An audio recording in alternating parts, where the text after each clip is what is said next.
చాలామందికి అసలు ఈ వక్ఫ్ బోర్డు ఉందన్న సంగతి తెలియదు. కానీ ఇది చేస్తున్నటువంటి భయంకరమైన అరాచకాలు చాప కింద నీళ్ళలాగా వెళ్ళిపోతున్నాయి. అసలు వక్ఫ్ బోర్డు అంటే ఫస్ట్ వక్ఫ్ వేరు, బోర్డు వేరు.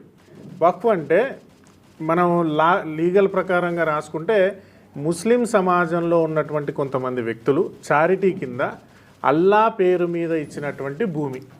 ఓకే, అది ఇస్లాం ప్రకారం వాళ్ళు చెప్పుకునేది. కొంతమంది దాన్ని ఆపి ఉంచడము అంటారు, కొంతమంది అల్లాకి అప్పగించబడిన భూమి అంటారు, లేకపోతే ముస్లింలకు ఇచ్చిన భూమి అంటారు ఇస్లాం ప్రకారం. నన్ను అడిగితే వక్ఫ్ అనేటటువంటిది దోపిడి, దుర్మార్గం, దౌర్జన్యం. 300 సంవత్సరాల క్రితం మీదేవురు? మాది నెల్లూరు జిల్లా కావాలండి. నెల్లూరు జిల్లా కావాలి.